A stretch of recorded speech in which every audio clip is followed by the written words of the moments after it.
This podcast is sponsored by Talkspace. You know when you're really stressed or not feeling so great about your life or about yourself? Talking to someone who understands can really help. But who is that person? How do you find them? Where do you even start? Talkspace. Talkspace makes it easy to get the support you need. With Talkspace, you can go online, answer a few questions about your preferences, and be matched with a therapist. And because you'll meet your therapist online, you don't have to take time off work or arrange childcare. You'll meet on your schedule, wherever you feel most at ease. If you're depressed, stressed, struggling with a relationship, or if you want some counseling for you and your partner, or just need a little extra one-on-one support, Talkspace is here for you. Plus, Talkspace works with most major insurers, and most insured members have a $0 copay. No insurance? No problem. Now get $80 off of your first month with promo code SPACE80 when you go to Talkspace.com. Match with a licensed therapist today at Talkspace.com. Save $80 with code SPACE80 at Talkspace.com.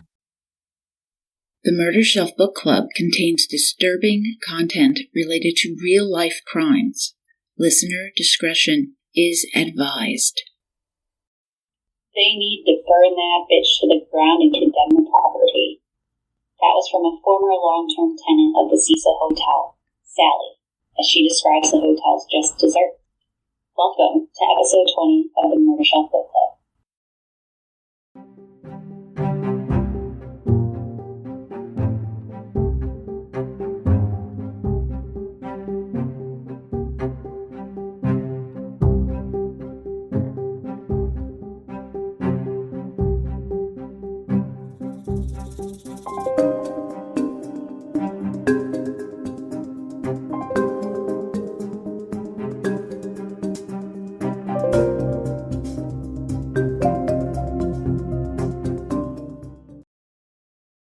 Hey, welcome back, Murder Bookies. Happy New Year, everyone. I'm Jill. And I'm Tara.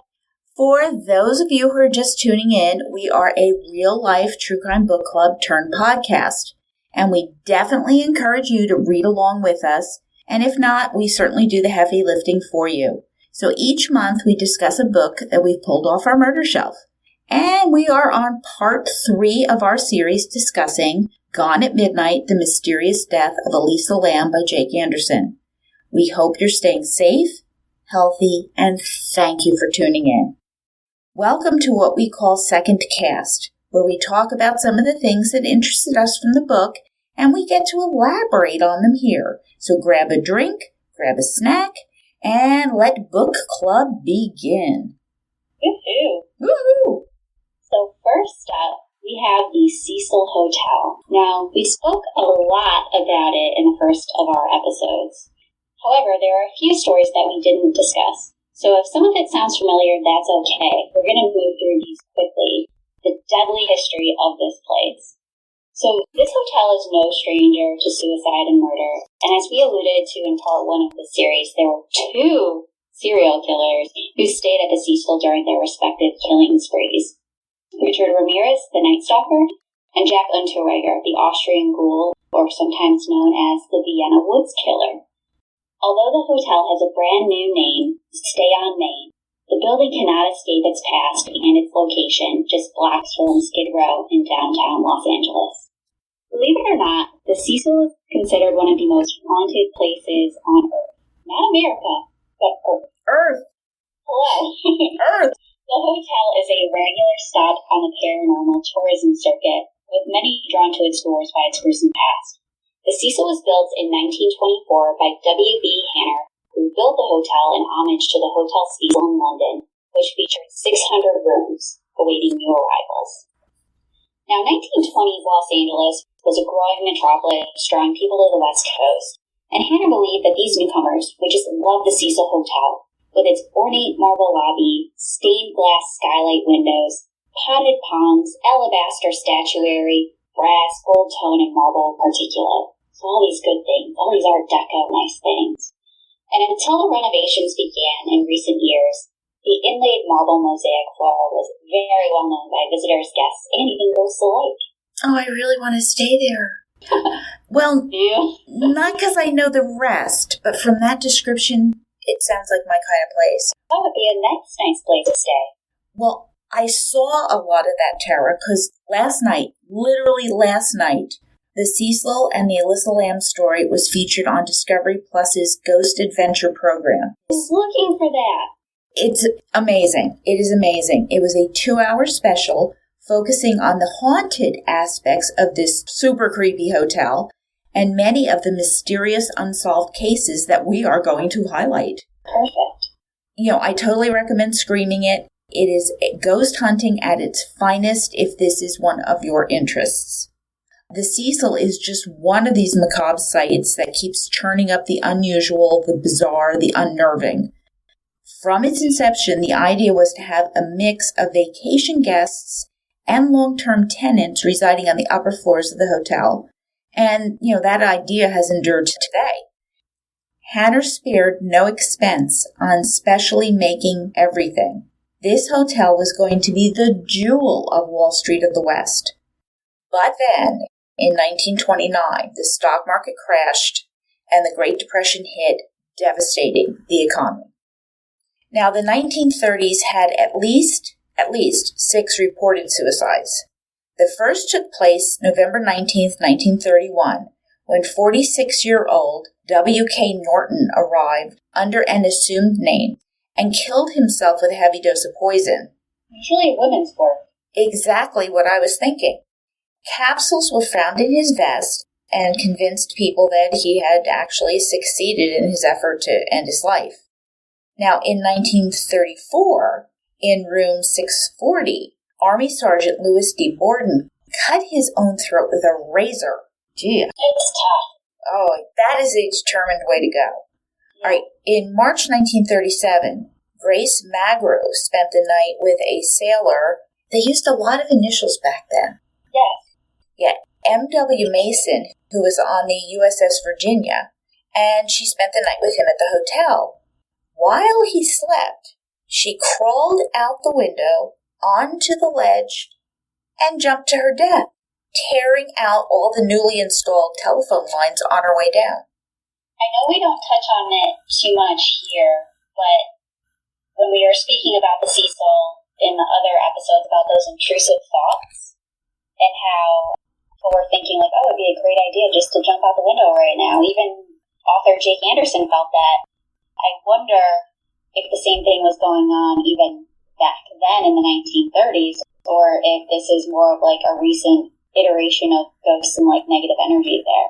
I'm just curious as to when like all that energy just started.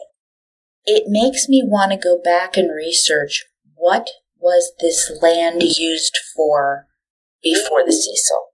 I don't know the answer to that. I don't know either. Murder Bookies, if you know that answer, Jill and Tara at murdershelfbookclub.com. We want it. Share. We want the answer. Now, here this poor woman jumps to her death. They did interrogate her sailor boyfriend, and he could not explain why she had done this. Their time together hadn't seemed to be negative. Around this same time that this was going on, a Marine Corps member, Roy Thompson, he jumped off the roof of the hotel and was found on the neighboring building. Now that sounds like a running jump to me. I could be wrong. Absolutely. So each year seemed to leave its own tragic mark on the Cecil in suicides, and these unexplained deaths are going to continue. Did you watch the most recent season of Unsolved Mysteries that they put out on Netflix? I did not. The first episode was about some guy that they found. He went missing, and I forget the whole background of the story. I think it was something to do with like a business deal gone bad, or he knew information or something, and then he was possibly thrown off the roof of this building. But they tried to make it look like a suicide or something like that. It just reminded me of that, like how you said running jump. Well, you're dedicated at that point. Yeah, they just couldn't figure out how he ended up where he ended up, so it just reminded me of that. But if you get a chance, you should watch that. It's probably one of the more captivating. I have so many things backed up to watch. Surprised you haven't gotten to it yet, considering all the time now. Oh, oodles. Well, continuing with the sordid past of the Cecil, we're up to 1944, September. Dorothy Jean Purcell, she was just 19 years old. She's staying at the hotel with her husband, Ben Levine, and she didn't know she was pregnant when she went into labor. And worse, after she gave birth in the bathroom by herself, I can't even imagine, she thought that her baby was dead. And instead of doing anything, she just decided the best scenario would be to throw the baby from the window and didn't even wake up her husband when she did it. And when there was a resulting trial, because they did find the baby's body, she was found not guilty by reason of insanity and was admitted for psychiatric treatment. Yes, please. So now... Remember, legally, the definition of insanity is not knowing you did something wrong. Yeah, I think she qualifies. Yes. Yeah. Wow. Yeah. So here's another story, literally killing two birds with one stone, basically. In 1962, George Giannini was taking a little walk by the Cecil when something really unexpected happened. A young woman, Pauline Otten, had just jumped from her 9th floor window after having an argument with her estranged husband, Dewey, who left Dorothy alone when he went off to dinner. And unfortunately, as she fell, George Giannini didn't break her fall. She was dead on impact with poor George crushed beneath her. Tough luck. Ow. Really tough luck. Ow. And by now, just in the early 1960s, the Cecil Hotel had a nickname, the Suicide. Go figure. And literally, even though we've just had a few minutes of sharing this history, we're really only getting started. Hang on there, murder bookies. All right, so 1964 marked the brutal murder of Pigeon Goldie Osgood, a retired telephone operator with Ma Bell, who is now known as Verizon. So Goldie was well known in the area for feeding the local birds. You know, you'd have that bag with you and you'd throw out the little crumbs for the birdies. I'm just thinking Home Alone too. Exactly. That's the image in my mind, right? Pigeon Goldie was stabbed, raped, and strangled to death in the room that she rented to Cecil, and she was found lying next to her signature Dodger baseball cap that she always wore. Now, she was a Dodger fan, A man had been found walking nearby with blood on his clothes. However, he was cleared for whatever reason. And to this day, her murder remains unsolved, and it's just one of the Cecil's many cold cases. I wonder if they still have his clothing in storage. Love to do some DNA analysis there, right? Yeah, exactly. So, you may be familiar with another local legend that has its ties to the Cecil Hotel, the murder of Elizabeth Short, known as the Black Dahlia. So in 1947, it was reported that Short had stayed at the hotel just before she was murdered. Now, regardless of what her ties to the place might have been, her body was found a few streets over, she was cut in half, and her mouth was carved from ear to ear, left where it could be discovered immediately in the morning, displayed for shock value. This is called posing, and this is just a terrible death and a terrible case. Yeah, I knew about this case, and I didn't know its affiliation with the Cecil until I read this book, I don't think. No, I didn't realize the connection either. We could do a whole podcast and read a book about this, I'm sure. And one of the last bodies to be discovered, which was another suicide, was in 2015. I'm sure it's not the end of it. At all. It's estimated that roughly 16 people have committed suicide or have been murdered at the Cecil. And there are many people who believe that this number is far greater than just 16. Perhaps one for each room. But 600 deaths wouldn't go unnoticed, right? At least I hope not. No. It seems like a lot. Now called Stay on Main, it remains closed to this day. No one is allowed to go out. And that is where we are today with the Cecil. So I think it's time to start talking about some of the hotel's more famous guests, right? Yes, we have a very, very famous guest who stayed there for actually quite a significant period of time, and this would be someone called the Night Stalker. Not the original Night Stalker. No, a little different though. Right? Growing up in El Paso, Texas, Richard Ramirez, the Night Stalker, was the fifth child of Julian and Mercedes Ramirez, and the environment he was subjected to likely nurtured the boy into becoming a satanic serial killer. Good. Fun. Yeah. Richie was really spoiled by his Catholic family. He was loved by his mother and siblings, but he was severely physically abused by his stern and controlling father. Young Richie loved Coca-Cola, loved making people laugh. He was a very good student with perfect attendance. Gifted athlete, Richie was an amazing football player. Fast. Tara, he was so fast on the field. He was born to play football. But he had epilepsy. And this ended his participation in the sport he was really born to play. He was found to have some temporal lobe anomalies and needed medication, and this doesn't mix with football players who can't have seizures. Did I mention that a teacher may have sexually molested him? What a concoction of unfortunate events. You can say that again, and this is a unfair and a huge turning point for him in his young life. Another turning point happens when he is 12 years old, a very impressionable, cognitive kind of age.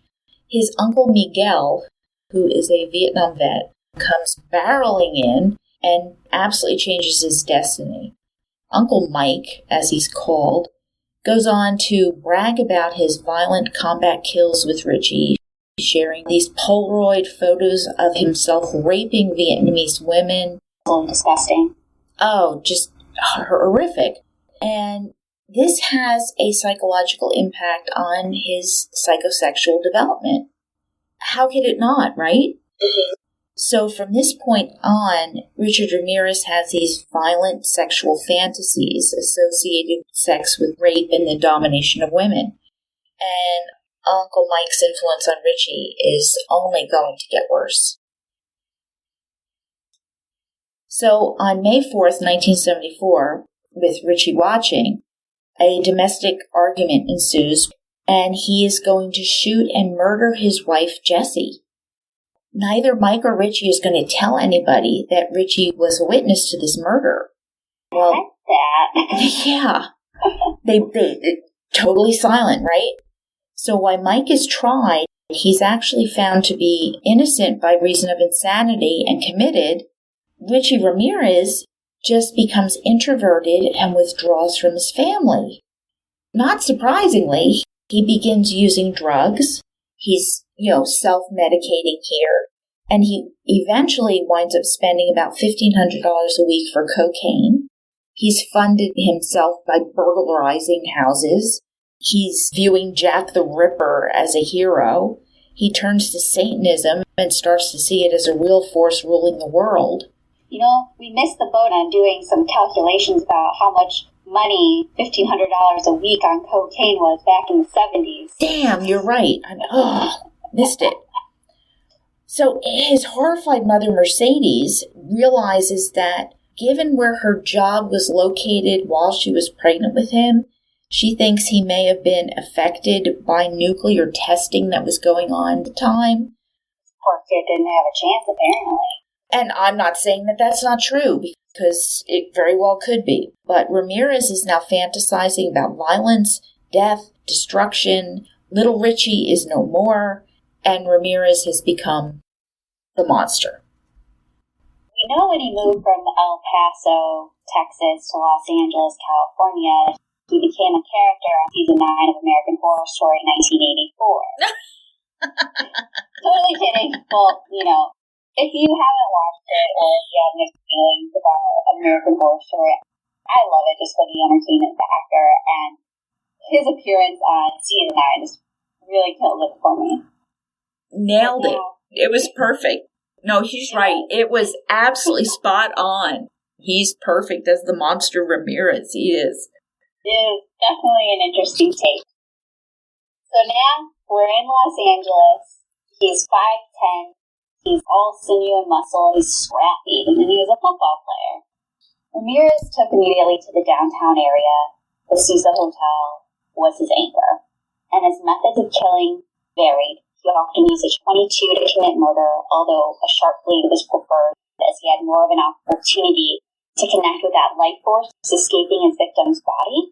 Nice, pleasant, I know. And when using the knife, he often slashed his victim's throat so deeply that he nearly took their freaking heads off.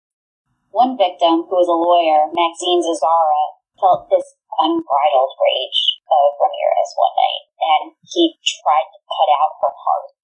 And finding her ribcage to be too much of an obstacle, he took her eyes instead. Pleasant. And he kept them on the bedside table at the Cecil as a memento. He took her eyes. That reminds me of Charles Albright, The Eyeball Killer. We really need to read that book. It is an unbelievable story. So if you're going to have eyeballs in your bedside table, the Cecil is the hotel. And it is a perfect location for Ramirez. Cheap price, great location for acquiring PCP, which is the big drug at the time, angel dust, for stealing the occasional car, getting his fence to dump his stolen property. And, no one's questioning this slight guy dressed in black with the dark eyes, with harrowing depth to them, and the pentagram drawn on his hand. I wouldn't question him either. Yeah, sure, I'll take the stuff and fence it for you. Whatever, here's the money. So what was disturbing is the brutality of this killer's murders, the randomness in which he selects his victims, the lack of any real criminology that could help identify those who are at risk. And this sends a tsunami of fear across LA and the suburbs that was just palatable. With his skills honed from burglary, Ramirez could stealthily enter her home, sneak up on a victim so quietly that they really didn't have a chance, and then plunge a knife or shoot them. Just like that. They were gone. The few survivors spoke of this tawny, leathery scent because hygiene was not part of the Night Stalker's daily routine. And it's going to be this single fingerprint taken from a stolen car that's going to connect all these murders and come to be his undoing. Yeah. So for 14 months, the Night Stalker is going to terrorize everybody from April 10th, 1984, fueling these fantasies of Ramirez. He finds that peeping at women through windows is no longer satisfying his dreams of sadism, so he shifts from watching to acting. He brutally raped and murdered 9-year-old Mei Long in a hotel that he was staying at while down in San Francisco. Now, this case was not previously connected to him, but decades later, DNA did, and this becomes now his first known murder. That was his test, I would imagine, right? When you go for someone younger, weaker, you're kind of seeing how this goes, and he picks a 9-year-old child. A few months later, back in LA, he slaughtered 79-year-old Jeannie Wincow, who had come to California from Brooklyn to be closer to her sons, Jack and Manny. Now, a frail woman who had this problem with electrolytes, because they would leave her run down all the time, and so she was kind of a really vulnerable person, he would stab her to death in her apartment. Now, Jack, her son, was a laid-off pharmacist. He would come to see his mother the next day. He decides to surprise her with chicken nuggets, which was her favorite. And he notices as he's coming up to the apartment that the screen is missing, thinks this is a little odd. There's no response when he's calling for her. And he gets into the house and he sees her in bed and he's confused. He pulls back the blanket and witnesses the utter devastation of his mother's body because her head was nearly detached. Just ungodly horror. LA detectives Jesse Castillo and Mike Wynn arrive, process this scene. It's just god-awful. I can imagine. Yeah. Poor woman. He's really picking on the young and the old here, huh? Well, that's what his victimology, it just was the mood, the feeling that brought him to a house. There was really whoever happened to be in it. Young, old, middle-aged, whatever. Didn't matter. Mm-hmm. So we're going to see something a little bit different here now. In March 1975, obviously in the throes of cocaine addiction, I'm sure probably went up past $1,500 a week. Mm-hmm. He bought a .22 caliber revolver, and when we talk about guns at close range, a .22 slug is fatal. You're going to die. Yeah. He stole a car from a gas station as the owner went to go pay the bill for the gas.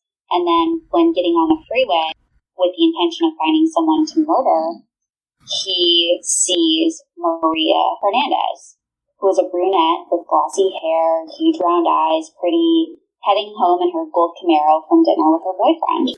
And it was her misfortune as well. He followed her into her condo development, saw her pull into a garage, and going inside where she lived with her roommate Dale. And Dale was celebrating her promotion to traffic supervisor with LA County, so they have a bunch to celebrate. Life is really good. You know, an avid skier, she was taking cooking classes. She's gearing up for her 35th birthday, which is less than 2 weeks away. She's not going to see that birthday. As Maria gets out of the car, she's taking out her keys to open the door. Ramirez walks straight up to her, gun held out, aims it at her head, which he cocks the gun. It's a noise that causes her to turn around, and she's looking at the barrel of the gun, and she screams, "Oh God, please don't," which is normal response. The garage light turns off, everything goes dark, and the shot rings out. And Maria drops to the ground. She's literally got shot in the face. And Ramirez, assuming that she's dead, enters the townhouse ready to rob. But he sees Dale. Dale was already alerted by the scream and the shot and was hiding behind a counter in the kitchen, praying that this dude just doesn't see her. But the monster had seen her. He knew exactly what she was going to do. She's going to peek around, so he calmed himself. He breathed, he waited, and knowing he was going to take the shot when she put her head around that counter. And fortunately, miraculously, in the garage, Maria gets up and what anyone would do, runs for her life, frightened, running every which way. Dale, terrified, does exactly what the monster knows that she's going to do, and she peers around that counter as he fires and shoots her squarely in the forehead and boom, snuffs out her life. He turns and leaves by the front door, only to see Maria.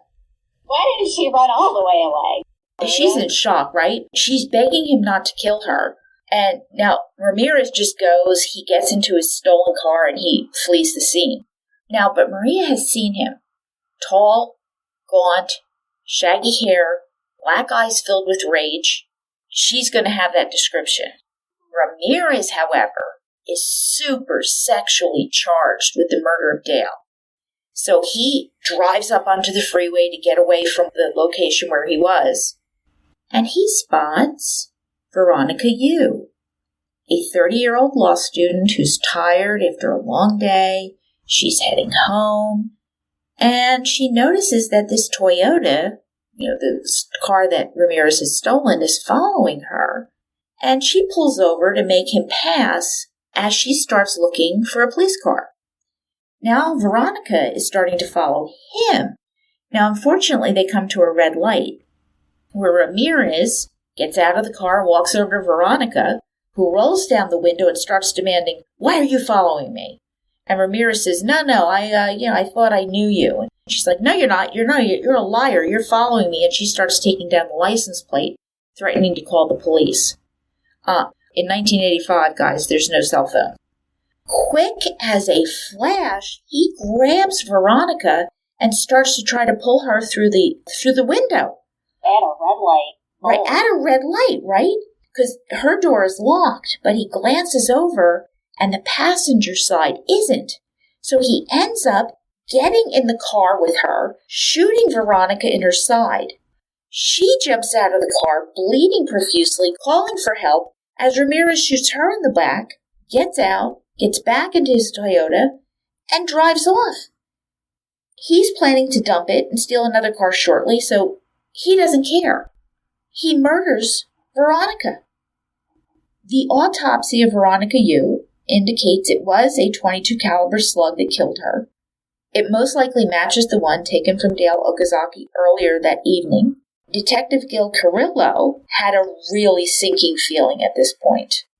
He is now seeking the advice from Sergeant Frank Salerno, who had worked the Hillside Strangler case.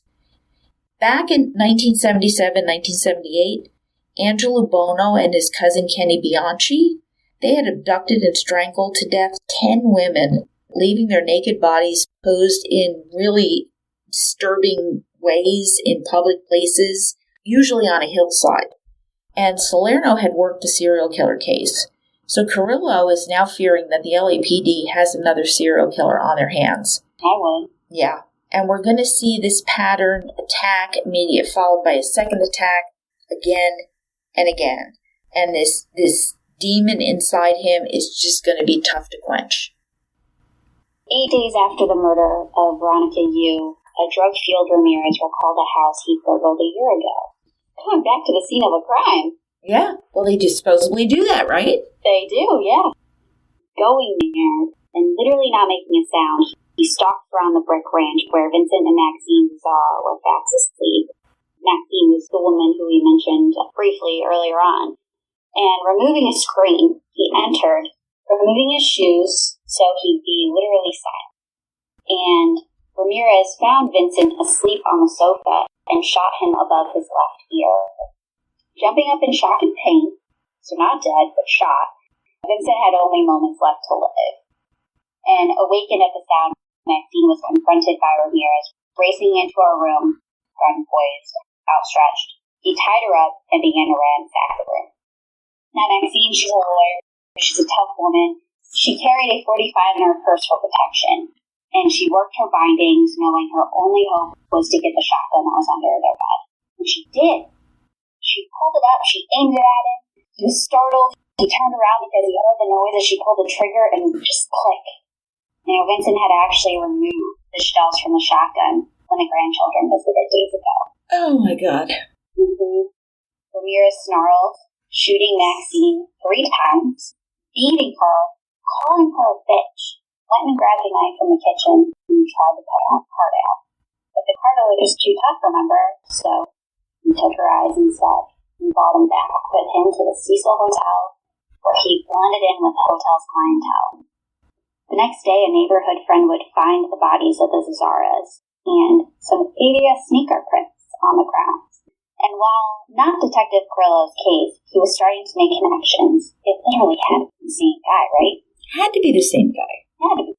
Starting to put the pieces together, right? Mm-hmm. Well, guys, by May, the monster is needing more cash, and he's on the prowl again. This time he spies the home of Bill and Lillian Doy, and he casts his eyes around the shadow. He's ensuring he's unobserved. A Nisei, that is, an American-born of Japanese heritage, Bill Doy had been in an internment camp during World War II, and had served in the Army's 44th Regimental Combat Infantry, fighting with distinction. Now, 56-year-old Lillian was disabled after suffering a stroke and was unable to speak clearly. Now, they planned to take their RV and go on vacation during the summer. However, this plan would soon be dashed by the chant of a figure in the shadows of the lemon tree. Quote, "Satan, this is what I, your humble servant, am about to do. I do for you." End quote. Bastard. Oh, what a sicko. At the click of the monster's gun, Bill jumped, grabbing his pistol, because, again, Army veteran, right? Ramirez's bullet lodged in the back of his throat, beating Bill unconscious while Lillian listened helplessly. He soon turned on her, beating and raping her. Distracted as he assaulted Lillian, Bill came to, grabbed the phone, and called emergency services, garbling a call for help. Medical services and law enforcement did arrive, acting quickly, but sadly, Bill died of his injuries. Lillian was able to give a description of her attacker, however, a tall man with a gun and bad teeth. On hearing of this attack, Carrillo arrived, wondering if it was related to the series he was investigating. The Monterey Park Police had no interest in sharing information, a continuing pet peeve of ours. I know, we're shocked to find out that departments are not sharing information in the 80s. All right, it would be a while before the importance of these ABS sneaker footprints would become apparent, But hey. Consistent things with the description. We still can't connect anything. Let's not share. No, not at all. Nope. No. Nope. Mm-hmm. Nope. So now we have Mabel Bell and Florence Nettie Lang, who are sisters. They were 83 and 81 years of age, living in Monrovia. Now, Ma Bell, she was a tough cookie, and she had taken in her disabled sister 2 years earlier. And together they lived in an A-frame house on an isolated street that took some luck to actually find, so they are secluded. On May 29th, 1985, the monster drove down a street, letting Satan guide him. He turned off the stolen car's lights, slipped into the darkness, and climbed inside. And realizing who lived there, bashed Nettie's head in with a hammer. He then went to Ma Bell and struck her with it as well. And screaming, he told her to shut up, binding her with duct tape. And after raping Nettie, he drew a large pentagram on the wall with lipstick. The devil's business had been done in Monrovia. Lock your doors, please. You know, we have trust your gut. I think maybe we have to add, lock your doors. Yes. Really? That may be number 2. Here where you live. Lock your doors. Just lock your doors.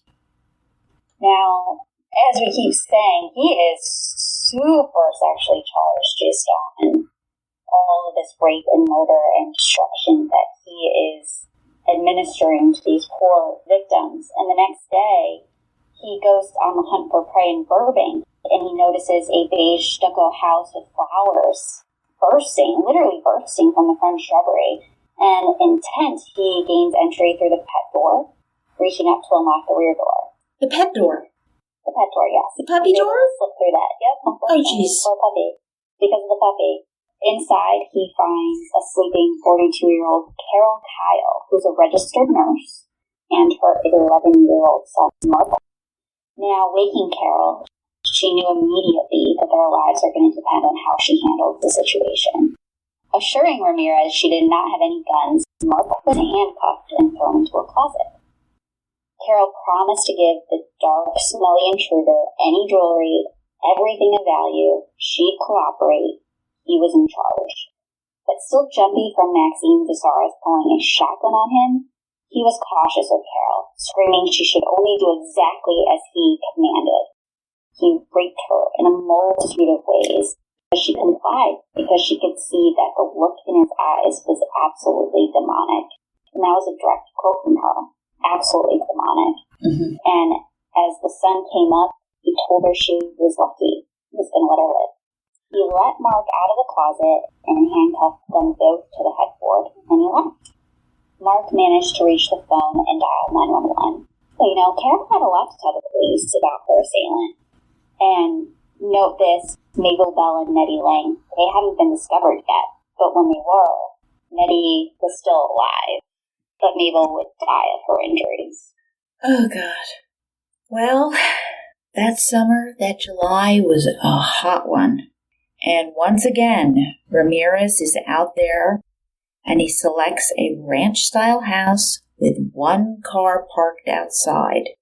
He brazenly walks up to the front window, pops out the screen, and just like that slips inside.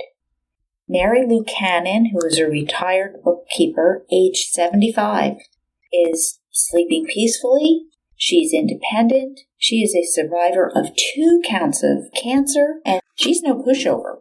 But when Ramirez spies a heavy vase and brings it down on her head, she didn't scream for long as his fists knock her unconscious. He retrieved a long, sharp knife from her kitchen and plunged it repeatedly into her throat and chest. At this point, when they come to the scene, Lieutenant Carrillo and Sergeant Salerno are fully convinced that this is the same guy. Screen, entry, some kind of brutal death. And what they do is they focus a small but mighty task force to hunt the monster. And at this point, some call him the Valley Intruder. Valley Intruder just doesn't have, the implied ugliness of this. Yeah. It makes them sound nice. It sounds tinny. Yeah. He intrudes. Yeah. No, this guy is far more horrific than that. Yeah. Like the Visalia ransacker. Ooh, yeah. Doesn't capture the whole horror of it. Well, cruising around in Sierra Madre in yet another stolen car, Richard Ramirez is waiting for that, feeling to select, the home to invade, and he finds it this time on Arno Drive. Finding a door unlocked, please lock your doors. He strolls into the home of Steve Bennett, who is an executive with Southern California Gas, his wife, a 16-year-old daughter Whitney, and an 18-year-old son James. Ramirez planned to beat the parents to death, to neutralize James, which probably means killing him, and then going to enjoy Whitney. Going to get a tire iron from the car, a police cruiser driving by spooked him. So instead, he enters Whitney's room, covered her mouth, and struck her with a tire iron viciously multiple times. He decided to kill her before he raped her so she couldn't awaken and scream, and then he started looking for something to strangle her with as she laid on her stomach. He pulled the foam cord around her neck, but sparks flew up from the wire, which gave him pause. He sees this blue haze leaving her body, and Ramirez assumes this is her soul, dropping the cord in shock. Now, Whitney is desperately breathing at this point. This scares Ramirez shitless. The power of Christ has interceded, and this is no place for a Satanist. He runs his ass out of the house. I don't know if it's the power of Christ, more or less the power of cocaine and drugs.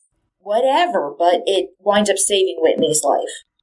As dawn breaks, Whitney wakes up with a horrendous headache, bloody, having absolutely no memory of what happened. She comes out, her parents look at her, rush her to the hospital, where it's discovered she's been bashed in the head at least 20 times.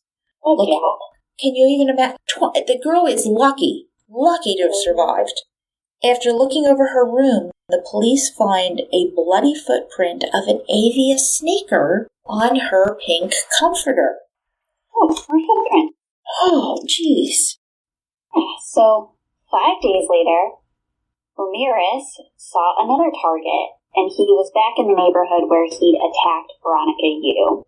And just lurking at the victim, I think, a newspaper delivery woman, Lonnie Dempster, actually notices him in the shadows and recognizes him from the night Bill Doy was killed. Ramirez sneered at her and said, "What the fuck are you looking at, bitch?" urging Dempster on her way. But she's suspicious. She is on high alert, and she almost, what do we say in our very first series about this? If you have a feeling, call the police and trust your gut. Our brains do perceive at a level below our conscious awareness, so we know things we don't know we know. So that's your gut. Alert the police, call them, you're going to save lives. Or you might look silly, but at least you did something in case if something did happen.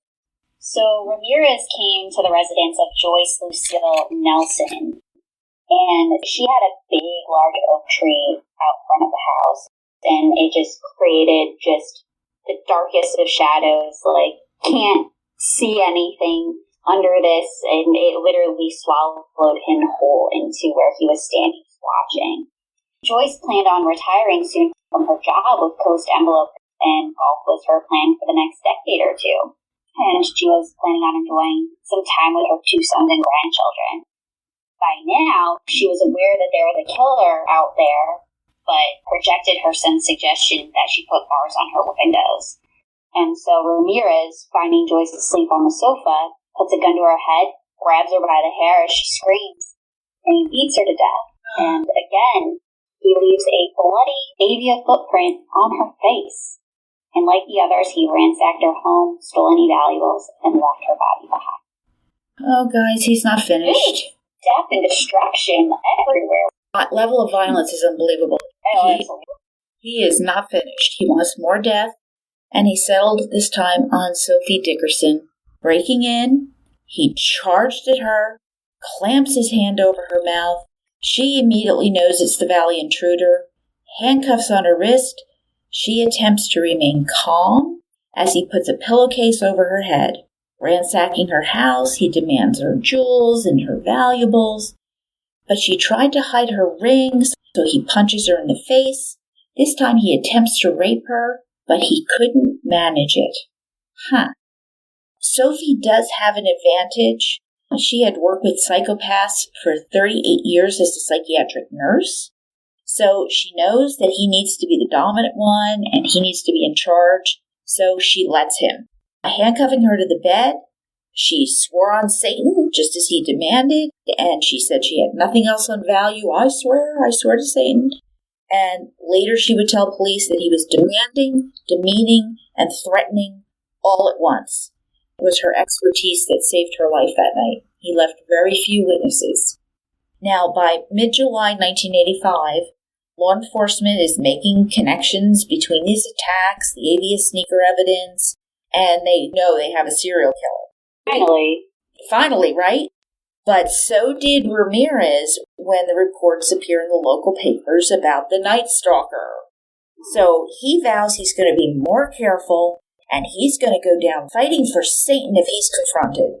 So he boldly walks into Ross Cutlery, and he buys a machete. Because, we need a machete. Now, in Glendale, 1 block from the freeway, he enters the home of Maxon and Nyla Meadling, who were childhood sweethearts married for 47 years. Shouting out of nowhere, "Rise and shine, motherfuckers!" He swings the machete at Max and cuts deeply into his neck, failing to sever his head. Disappointed at the non-beheading, he resorts to shooting Max and Layla to death and ransacks their house. More ransacking. Something to be really disappointed at, not taking some cut off. I'm sure he probably tried to return that machete. Yeah, it was just not sharp enough, and oh shucks, gosh, it didn't work. Poor people. Since the police were on to him, the Night Stalker brought a police scanner with him, and it did alert him that the shots had been heard. Quickly, he exits into the inky black night onto the freeway because he's a block away, and he vanishes. But that attack had been way too fast. It was very, very unsatisfying, and he's going to need more. Just not enough. Yeah, he didn't just take his time with that one. Nope. So he drives over to Sun Valley, and he stopped at the modest home of Chanarong and Samkid Kovananen and their 2 children, 8 and 2 years old. Born in Thailand, they were living what we consider the American dream. They had a nice house, they were fast asleep on a king-size bed, comfortable, and Samkid awakened first to a hand over her mouth. She remained silent. She was terrified. The Night Stalker went over to Chanarong, put the gun next to his head, and executed him right then and there. Done with him, he turns to Samkid, rapes her brutally, and ties her up with a hairdryer cord. He hit her, he raped her again, he demanded any valuable over and over and over again, and really, really terrified her. And he left her tied up with a belt at her ankles. And he left this family and returned to a deep sleep at the Cecil Hotel, confident that Satan was going to protect him. Now, 2 weeks later, we're in August, and it brings the Night Stalker to terrorize the Petersons, Chris and Virginia and their 5-year-old daughter. And guess what? Ramirez broke in, went over to where Virginia was sleeping with their child, only she bolted awake, screaming, "Get out!" as he shot her in the face. And now Chris, her husband, a thick guy in his 20s, he's immediately alerted, having fallen asleep on the sofa, and he rushes over to Virginia and their child. And seeing this crazy, laughing man with a gun, he lunges at Ramirez, who shot off 2 rounds at Chris, 1 missing and 1 striking his skull. They wrestle awkwardly for a bit, and Ramirez manages to break free and run for the sliding doors, and he escapes. And Virginia manages to call 911. And seeing the Night Stalker flee, Chris manages to gather his family and takes them to the hospital. Even though he was shot in the skull, it was a wound. It wasn't super threatening, and Virginia would actually survive her injuries as well. I cannot fathom all of this going on. He's tackling, they're fighting, he's shooting, there's blood. God. Well, we talked earlier about how, like, a 22 is deadly at close range, but he must have been doing something wrong. People get shot or die, but, like, he's shooting these people in the face, and they're still fighting their very lives, and thankfully some of them are alive. Drugs. This is a close call, because this is the first time he's been with a really young, fit guy. He's going to strike again that night, and this is when that pattern again is emerging. I'm going to strike someone, and I'm going to strike another person. And this time, his victims are going to be two Pakistani immigrants, Sakina and Elias Abawaf, and their two children. Now, Sakina had just finished breastfeeding their 2-month-old, and the rest of them were all sound asleep. This time, he has a .25 caliber gun, and the Satanist is approaching Elias, puts the gun to his temple, fires, boom, kills him instantaneously. Throttling Sakina, he rapes her repeatedly, ransacks the house, berating her to give him all her valuables. Just horrible. On leaving now, Sakina is left to urge her 3-year-old son to go next door and ask the neighbors for ice cream and cookies at 3:34 a.m. How scared would this little kid have to be with all of this crazy going on around him? Here's his mom urging him, no, go next door. The nice man, Bob, he'll give you cookies. And Bob Wilson hears this ringing at his door at 3:30 in the morning and opens the door and hears this little kid, do you have cookies? Daddy won't wake up. Oh my God. And Bob Wilson calls the police. Next are going to be Bill Carnes and Carol Smith. And life was looking really good for them. He's a computer programmer. They had gone to the movies that night, and on that way home, ironically, they had discussed whether or not they should get a gun or put bars on the window because this crazy killer is on the loose. Could have done everything, but you have to have a discussion about just do it. Yeah, stop on the way home and pick one up, right? That night, a click in his ear makes Bill leap from the bed, only to be shot 3 times in the head. Horrified, Carol screaming, oh my God, no! Ramirez is saying, don't say God, say Satan. Boy, is he caught on that, right? He viciously beats Carol. She's pleading that she, yeah, sure, I love Satan. More robbing, more ransacking. And again, after just brutalizing everybody, he gets in the car and he leaves. And as he usually does, he'd abandon the car and steal another one right away. But this time, Ramirez leaves one fingerprint behind. Now, freeing herself, Carol calls 911. She gets medical attention for herself and for Bill. They all survive.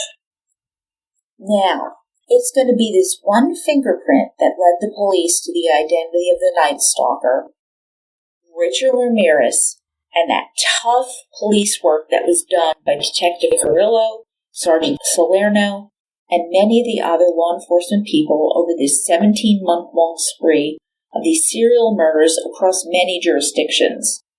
With Richard Ramirez's photo in every newspaper, all over the television news, Ramirez is finally identified by a crowd of very, very angry people who chase him down the streets, beat on him repeatedly, and ironically, the Night Stalker is rescued from them by the police.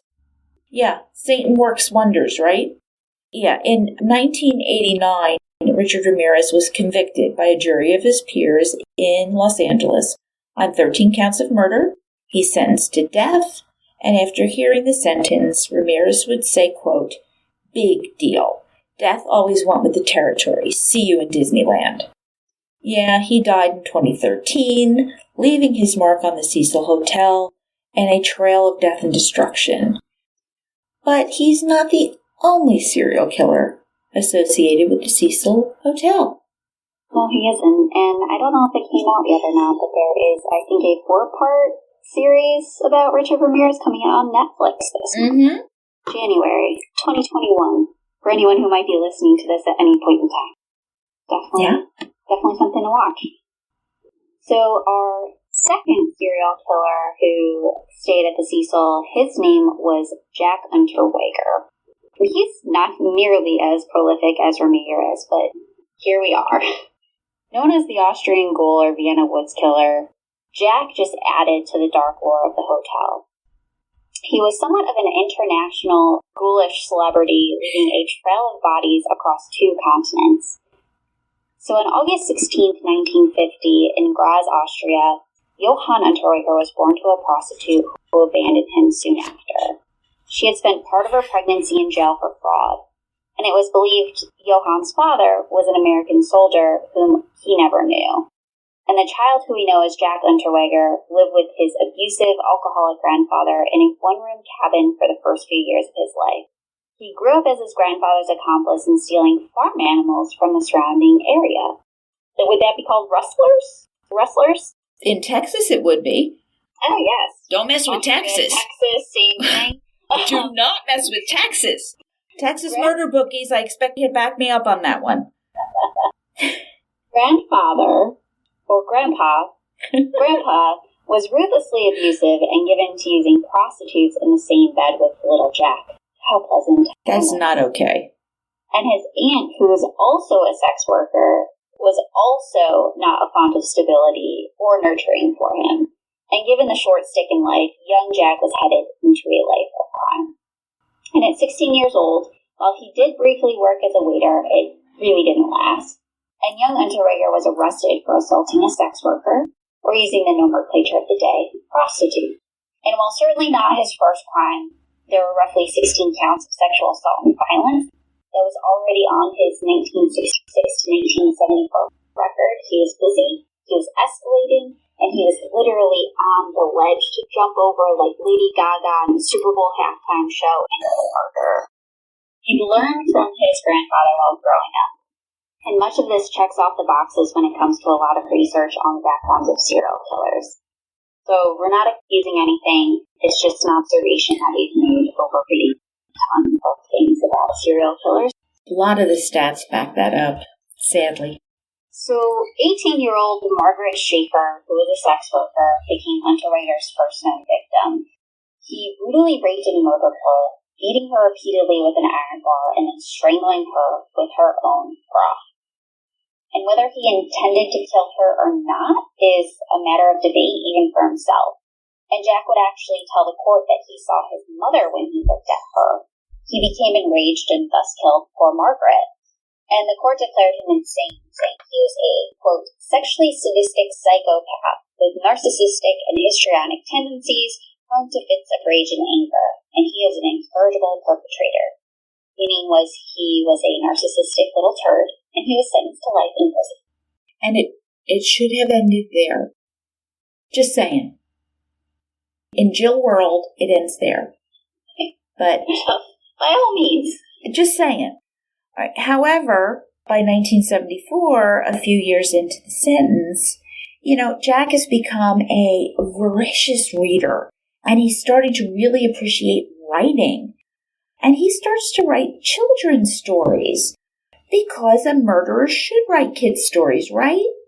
Yes, all sunshine and rainbows. Yeah, sunshine and rainbows. Throw in a couple poems and, plays and, short stories, and he starts to, gain some of the respect from the Austrian literary world.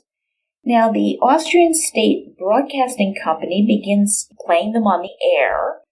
Now, he begins to manipulate the Austrian public into believing that he suffered a traumatic childhood. Well, that can actually be true, but he's going to use that to gain their love and affection, and he's trying to use his absentee mother and his abandonment to his psychological benefit here, and combining the story of his troubled youth and a man with boyish, good-looking charms while he's telling you about all of this. Well, you get a convicted murderer giving televised readings from inside a prison, building up a following of Austrian literati. The Austrians believed that criminals could be rehabilitated with proper support, and Jack Unterweger was about to become their poster child. He was not a killer. He was an artist, reformed, reborn, and he soon released his autobiography in 1984 called The Purgatory, or the trip to jail, report of a guilty man. Oh, he wrote, quote, "No theme was more poetic than the death of a beautiful woman. There is an age at which a woman must be beautiful in order to be loved, and there is an age in which a woman must be loved in order to be beautiful." End quote. It became a bestseller across Europe. It was Jack's writings within this book that convinced the Austrian public that he had been reformed while in prison. After a campaign launched to get him released, Unterweger was a free man. He stepped out of prison on May 23, 1990, after only serving 15 years of his life sentence. Yeah, over a book and some poems. Because a woman needs to be loved when she's beautiful or something. Don't give me that bullshit anymore. She's beautiful, she's something when she needs loving. Okay. Because nobody's ever thought of that. Okay. A resocialized individual, Unterweger found himself in all the right circles. He purchased a Ford Mustang and designer clothes. He even picked up a young blonde girlfriend, Bianca Merrick, who traipsed around with him. Considered a heartthrob, he posed for a magazine in which he showed off his muscled and tattooed chest. Ooh, prison. Ooh. And using a rope he found as a prop, he fashioned it into a noose. Because that's sexy and not strange, right? It's not morbid, right? No, and considering what he went to prison for. A murder. No, right? All right. Jack was a frequent guest on talk shows. He was invited to speak at various events. His book was even made into a movie. Fun fact. There are actually a few movies that have been made about Jack Unterweger. Most notably, there was Seduction and Despair, starring John Malkovich as Unterweger in 2008, and, quote, Entering Hades, with Michael Fassbender picking up the role as Jack, which is yet to be made, and of course we will cue you in on updates as that one is pending. Yep, so just 4 months after his release from prison, so reformed, I know, on September 15th, 1990, the body of Blanka Bakova was found along the Latva River near Prague, and yes, I probably screwed that up. I've been there and I still don't know. All those letters don't go together for me well. Americans can't put those consonants together. I know, I'm sorry, I tried. We just can't. And she was lying on her back naked, her legs were spread wide, and she was covered by beads. And she was strangled with a pair of gray stockings knotted around her neck. And Unterweger, he'd actually been doing some research there in the red light district for the magazine he worked for. And it would seem reasonable that the urge to kill would arise, especially with him having his mommy issues. Mm-hmm. And I will say, I don't have a truly singular source for my research here, but I saw various accounts that said Bakova was not a prostitute. And if she wasn't, I believe she would be the only victim of the Vienna Woods killer to not be a prostitute. So he definitely had a type. Okay, fair. Unlike Ramirez, who really didn't have a type, except for somebody being home at a place that Satan brought him to. Yep. So the next year, 1991, saw a series of brutal murders begin in Graz, which is 125 miles south of Vienna, Jack's hometown. And well-known prostitutes began to go missing. First, there was Brunhild Nasser and Heidemarie Hammerer. They disappeared about a month apart, but their bodies were found within a few days of each other in the woods just outside the town. And both were found on their backs, covered in leaves, strangled with pikes or their own bra. And a third woman, Alfried Schrendt, disappeared on March 7th, 1991. And her parents actually received really disturbing phone calls from a person unknown who was taunting them about their daughter's occupation, which was prostitution. And her body was found a few months later on October 5th, the scene quite like those found before her. Now, I'm sure you recall, the MO is actually very, very similar to that of Unterweger's first victim, in which he served 15 years for, so Margaret Schaefer. And the police finally began to think that they might have a serial killer on their hands when another 4 more women went missing, this time closer to Vienna. And those were Sylvia Engler, Sabine Mitzi, Regina Prom, and Karen Eroglu. And these were all within a month. And when their bodies were found sometime later, same MO, stockings, bras, on their backs, naked, covered in bleed. So the police are beginning to think the MO, the bras, the strangling, we could suspect Unterweger here. They know his method, and this is shockingly similar. So now Jack thinks he's being very clever as he starts to insert himself into the investigation, and he's now reporting on the murderers that he himself has committed for the magazines he works for. Some organized serial killers are known to do this, and in this case, Jack wanted to know what the police knew. There are 7 victims in total, most sex workers, all strangled to death. However, the police had hid some details. Obviously, this is a very smart move because it helps weed out any false confessions and it leaves the real killer in the dark.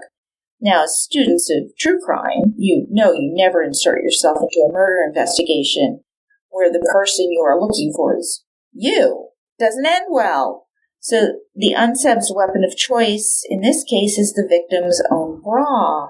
Because the elastic in the bands, it actually makes for a perfect weapon in which to strangle someone. This killer would make a small cut in the shoulder strap and be able to maneuver the bands and straps into 3 ligatures, which loop around the neck in a way certain to compress the neck by inches, completely constricting the carotid artery. All right, this is not an easy death. Now, by this time, Unterweger had reached celebrity status. He is the picture of reform. He has the backing of Austria's elites. So the police have to tread lightly investigating this guy. Austrian law enforcement quietly reach out to the expertise of FBI special agent profiler Greg McCary. It's time to get out of Dodge in 1991.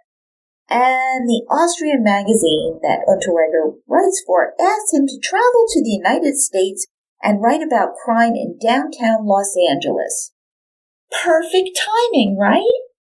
So his focus is going to be on prostitution. Ding, ding, ding. Jack whisks his young lover, Bianca Merck, off with him on his journey to America. Now, it was a coincidence when Unterweger left Vienna that the murders stopped. Look at that. But it didn't go unnoticed.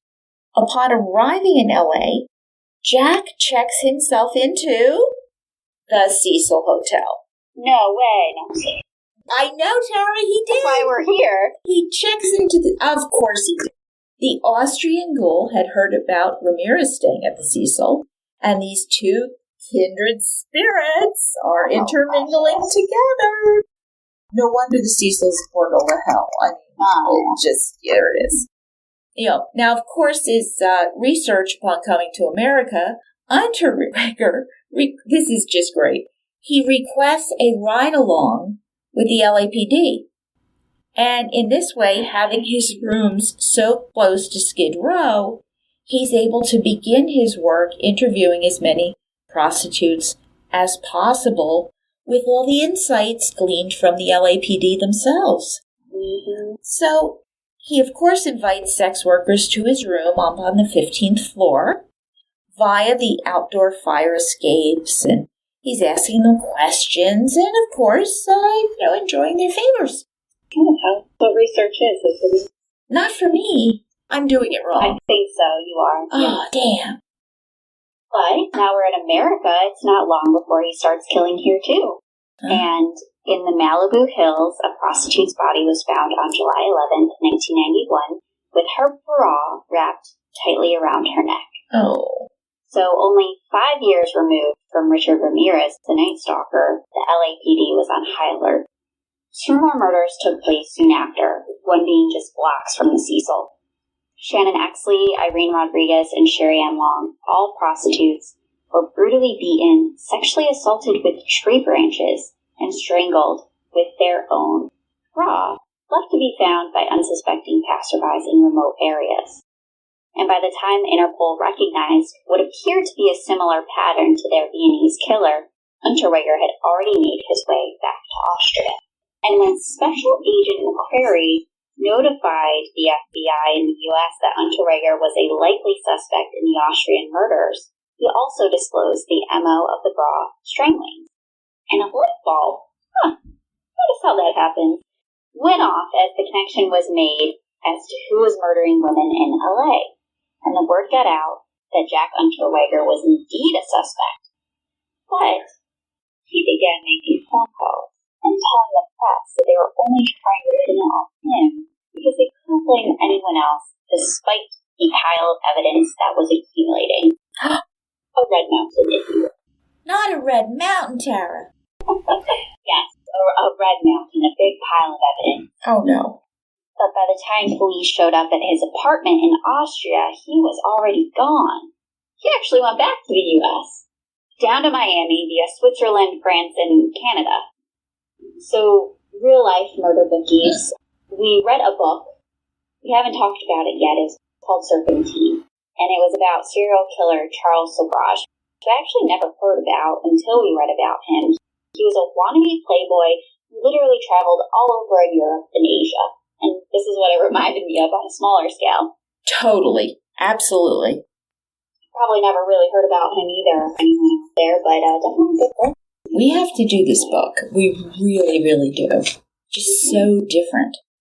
So, here's Unterweger moving around intercontinentally. He starts a campaign against the police, telling anybody who would listen that they have the wrong man, that he's innocent, he's a victim of police persecution. He was freed from prison. Surely, he's innocent. Yes, that's the only reason they release people from prison. Yeah, but the worst part is that people believe this. All right? They totally buy this. Now, hopefully, the police have enough evidence to convict him. Well, thank God they did. They have a ton of evidence, and there's a paper trail, there's receipts, car rental agreements, credit card transactions, all pointing to Unterweger being near around the place where there were bodies. You leave a trail of bodies that eventually it connects to you. Eyewitnesses even reported a man bearing similar resemblance to Jack Unterweger being with the victims the night they disappeared. Hair also belonging to Jack's first victim, Blanka Bakova, was also found in his BMW. All right, so on February 27, 1992, Jack's travels come to an abrupt halt when, he is arrested. Thank God. Oh, yeah, thank goodness. All right, his young girlfriend's mother had sent up a wire transfer to send Merrick some money, and when she and Unterweger went to retrieve the cash, a few U.S. Marshals followed them out of the building. Unterweger felt something was up. He started to book it, a chase ensued, and they ended up in a parking lot. And when he was advised that he was wanted for the murders in Austria, he broke down and cried. Poor baby. Do not believe that it was remorse. He cried because he got caught. Believe me, he's a narcissist. He's not crying for victims. He's crying because he got caught. That's what they do. And here's where Unterweger tries to be smart. He wants to be tried in California, where he would only be facing 3 murder charges, as opposed to 7 or more in Austria. I'm sorry, it's a math problem. Yes, but guess what? He realized that he would be facing the death penalty. And he agreed to be extradited back to his homeland. However, guess what, little Jack? He isn't so lucky. And when his trial began, all of his crimes were going to be heard. LA, Prague, and Austria.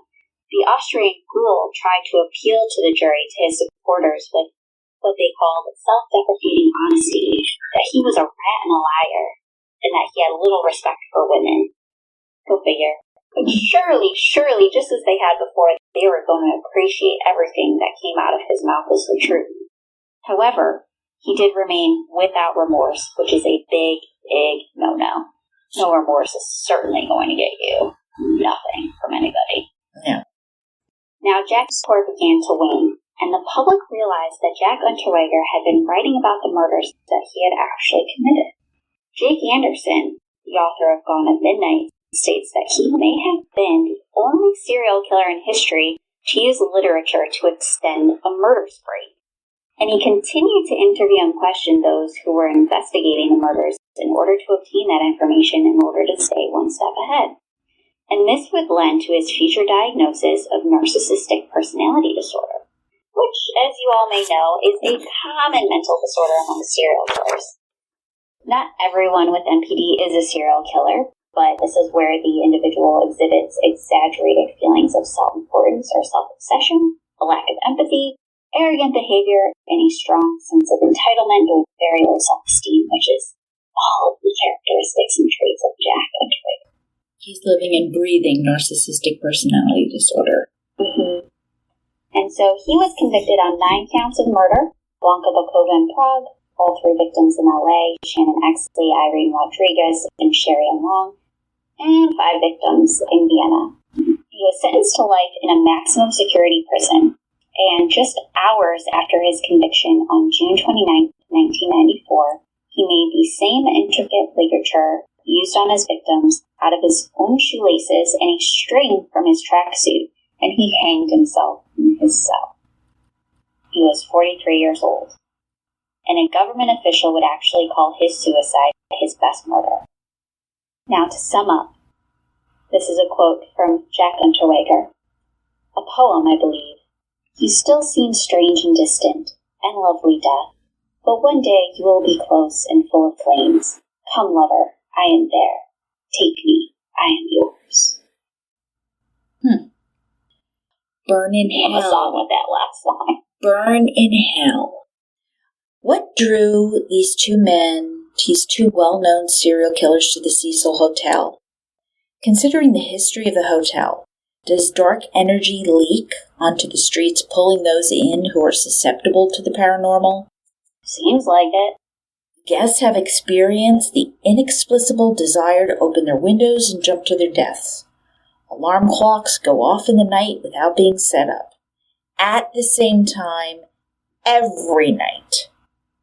Drafts of cold air, phone calls with no one on the other end, guests waking up in the middle of the night feeling as if someone is choking the life out of them.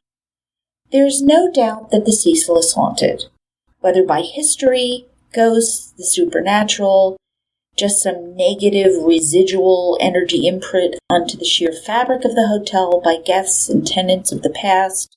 The doors of the Cecil will once again reopen after a massive renovation project.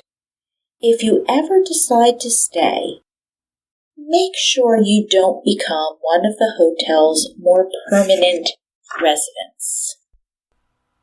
Well, there it is, folks.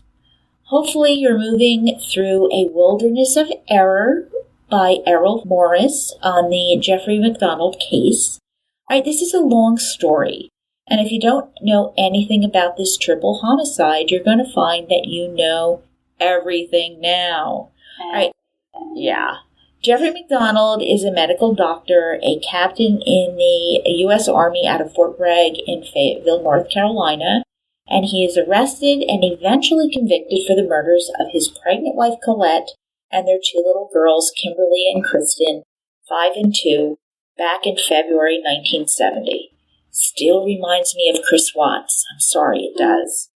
Errol Morris makes it very clear that the MacDonald's conviction isn't quite the slam dunk I had thought it was. All right, he raises a lot of issues about the investigation that were not handled correctly and refutes some of the assumptions that are just not plain true. In one interview, a wilderness of error is described as the culmination of an investigation spanning over 20 years and a masterly reinvention of the true crime thriller. So thank you, as always, for listening. Please reach out to us on Instagram, Facebook, or Twitter, or send us an email over to jillandtara@murdershelfbookclub.com. We'd certainly love to hear from you. And follow us or subscribe to our show on Spotify, Apple Podcasts, Google Play, Stitcher, Pandora, Podbean, iHeartRadio. I think we're pretty much everywhere now. And if you can, leave us a 5-star review. We love seeing your feedback. And until next time, Murder Bookies, happy reading. Be good, guys.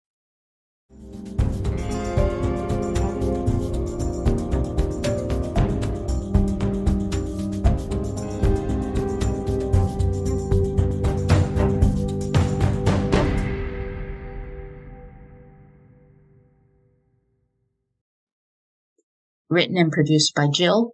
All rights reserved.